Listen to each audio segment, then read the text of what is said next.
காரைக்குடியில் இளம் பெண்ணுடன் போட்டோ எடுத்து வைத்துக் கொண்டு மருத்துவரிடம் 1 கோடி ரூபாய் பணம் கேட்டு மிரட்டிய வழக்கில் 40 நாட்களுக்கு பின்னர் 3 பேர் தனிப்படை போலீசாரால் கைது செய்யப்பட்டுள்ளனர்.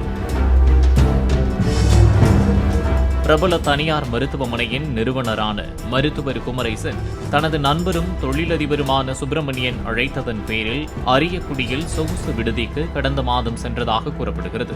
அங்கு இளம் பெண் ஒருவரை குமரேசனுடன் விட்டுவிட்டு சுப்பிரமணியன் வெளியே சென்ற நிலையில் அறைக்கு வந்த 5 பேர் இருவரையும் புகைப்படம் எடுத்ததுடன் 1 கோடி ரூபாய் கேட்டு மிரட்டியதாகவும் பணம் தருவதாக ஒப்புக்கொண்டு அங்கிருந்து தப்பி வந்ததாகவும் குமரேசன் புகார் அளித்துள்ளார்.